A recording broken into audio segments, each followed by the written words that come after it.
What's going on? Welcome back to another episode of the Extreme Mediocrity Sports Show. As always, I'm your man Mike, and we have another great show lined up for you today. We had a little bit of news that came out recently about our Commanders. We had JD5 making his little tour run on Radio Row at the Super Bowl. So we have some interviews. He said a lot in those interviews as well. So we're going to break those down a little bit. Some sad news for the team as well. Sonny Jurgensen recently passed away. We're going to talk a little bit about his legacy, and also some great news. Bobby Wagner won the Walter Payton Man of the Year award this year. So we're going to talk a little bit about his community service and things like that, and why he won the award. But yeah, great show lined up for you today. Let's get started. Let's go.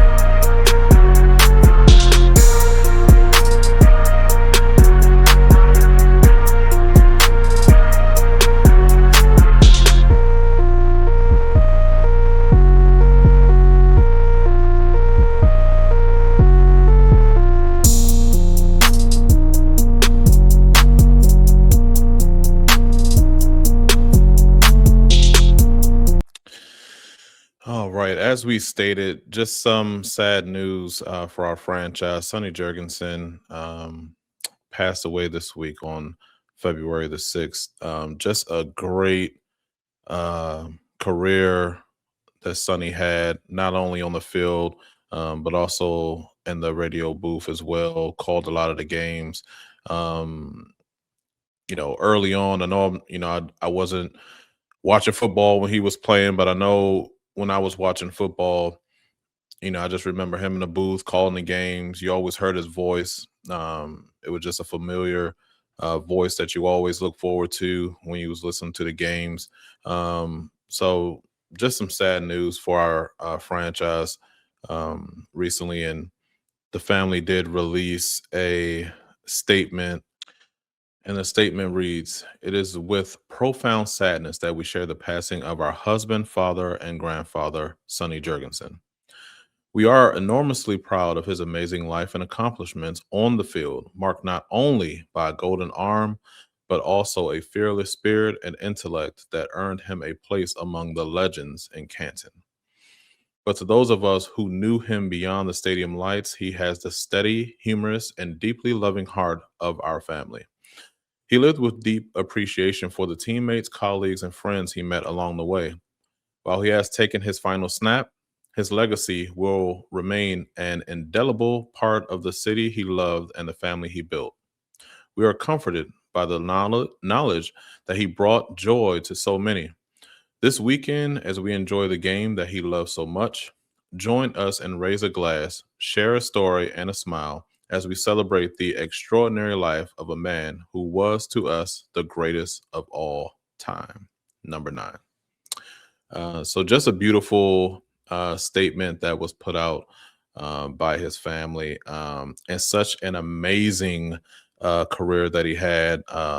Like the statement read, he's a true Hall of Famer, and still holds a lot of the records that the team has. And one shocking, I didn't even know that he still held this record, was most touchdowns in the season. He holds that record at 31. And I mean, when you look at the quarterbacks nowadays, 31 touchdowns seems like it can be eclipsed very easily. But still, to this day, that record still holds true. So, just an incredible career and life and legacy of Sonny Jurgensen. He'll definitely be missed by his family, friends, and of course the fans.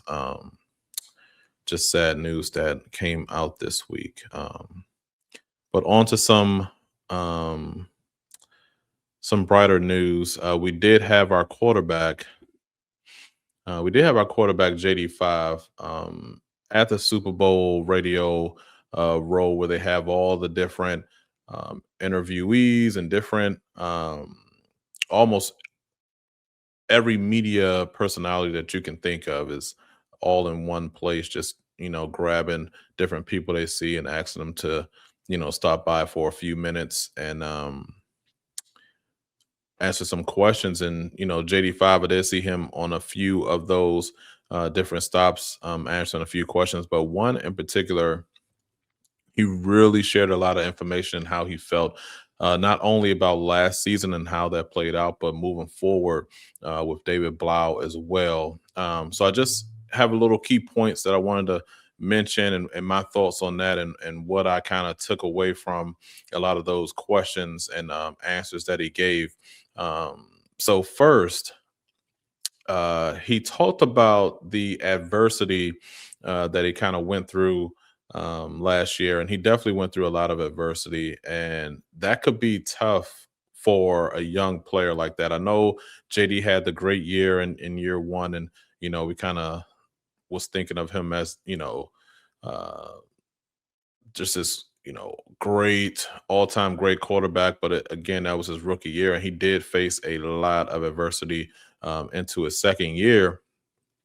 And he just spoke about really not losing himself in that, going through the highs and the lows, leaning on his teammates, especially Marcus Mariota, just to help him through that, remind him that these highs and lows don't define him. These injuries don't define him. It's just life.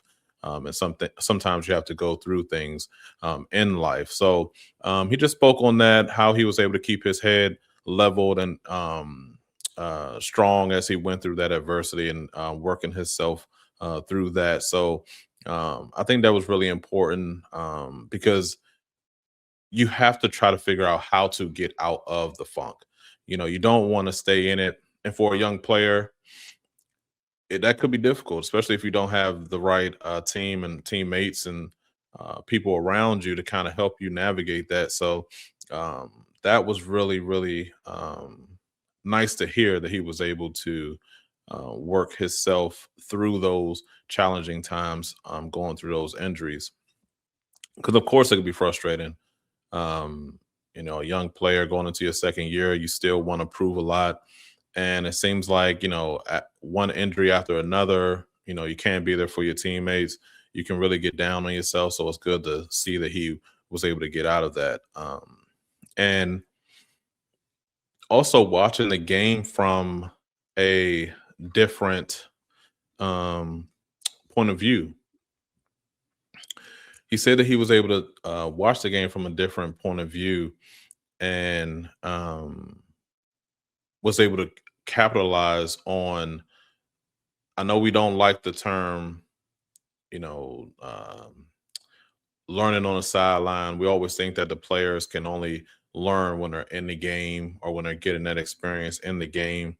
But he said, it helped. He was able to see it from a different view, different lens, and he was able to kind of scout himself early on. I know in a separate interview, he said that he already watched every snap that he already took, all the snaps he took this past season. He already went through those. He said he learned that from Bobby Wagner. Bobby Wagner taught him that he should go through every snap, every play of the previous season, so he'll know what to go into the off season to do, to work on. So he said he already went through that, and I'm sure, sitting on the sidelines, not playing, he was able to really kind of see different things he need to work on, things to improve. So that was good to hear from him.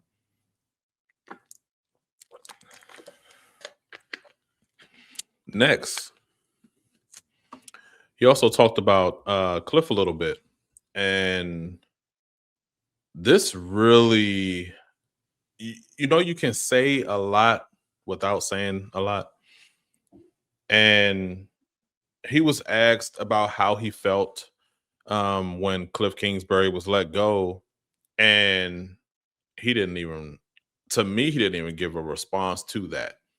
Um, his initial response, um, when asked if he was surprised about the Cliff news, um, he just said that he's looking forward to working with David Blau. They had a relationship since he was drafted. He said he wished Cliff the best, but he's just looking forward to working with David Blau. And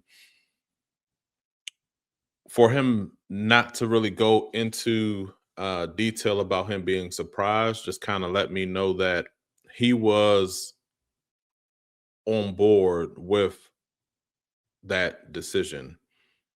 To me, it made me know that when not that it was his decision, but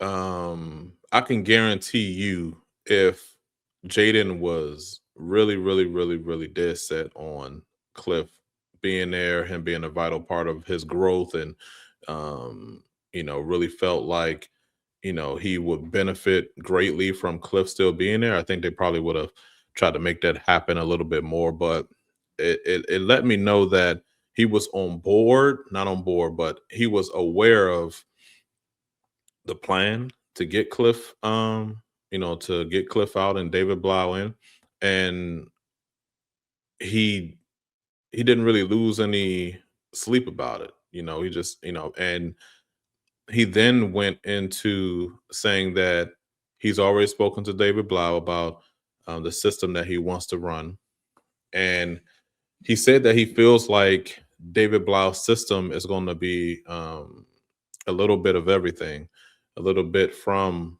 Ben Johnson, a little bit from Cliff. All the stops that he had, he think it's going to be a little bit of all of those things, but with a little, spice of himself. He's going to put his own twist on all of those different spots and offenses that he learned, which is what we thought or we're thinking too, that he's just going to kind of develop his system from all of those stops. Whatever he liked from those different offenses, he's going to incorporate them all into his offense. But what was also a key part for me in this interview was he said he spoke to David Blau and that um, he's going to build the offense for Jayden. And not he didn't say he was going to build the offense around him, but he said he's going to build the offense for him. And Jayden said that he spoke to David Blau and let him know all the things that he enjoys doing in an offense. And one particular thing that he mentioned that stuck out to me was he specifically said play action. And we know that in Cliff Kingsbury's offense, Jayden was not under center a lot. He was always off the ball in shotgun, and that kind of had our play action game um, not that effective. Because yes, we always kind of still had a potential run because of JD, but you kind of want to add another layer of the run fake or of the run game so that when you do that play action and you fake the ball to the running back when you're under center, the defense is biting more because they don't know if you're going to run it now with the running back. And you also have JD as a threat, you know, and that is something that we can definitely improve on next season is that play action game. JD getting under center. I don't think he definitely doesn't have a problem with doing it.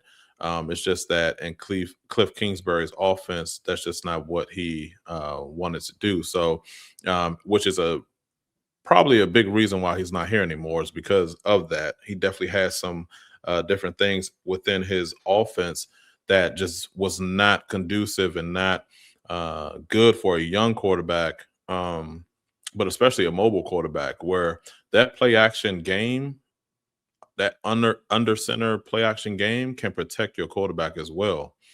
If you can really fake that run and really run the ball through. with the quarterback under center, when you having that play action fake, you're protecting your quarterback better when you're doing that as well. He's not just sitting back there in shotgun, kind of fake the run, and you're just still standing there. It's like, you're really faking that run, and then you run into the outside, and you really have some lanes either to run or pass. So um, that will be a great thing to hopefully incorporate into this offense that will help the run game, but definitely that passing game with those play action fakes. Let me see what else he talked about.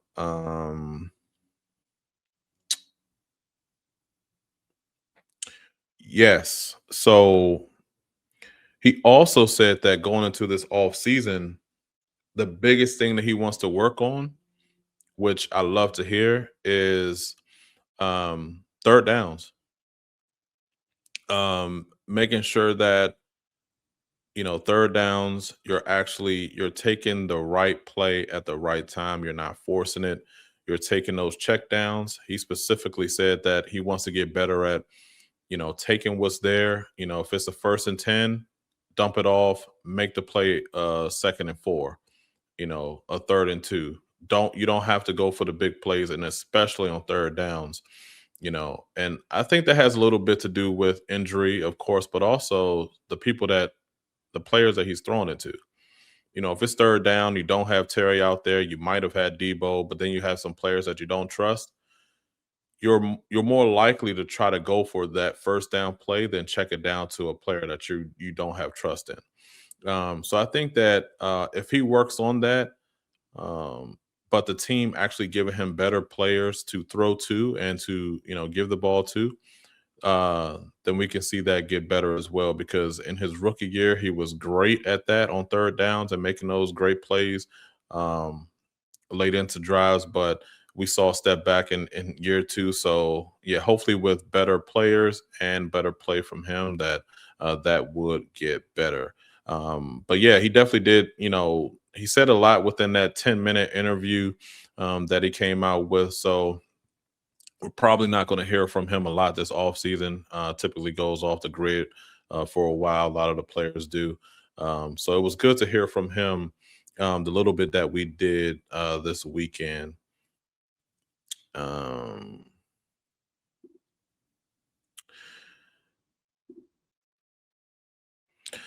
our guy, Bobby Wagner, with the win, the Walter Payton Man of the Year award.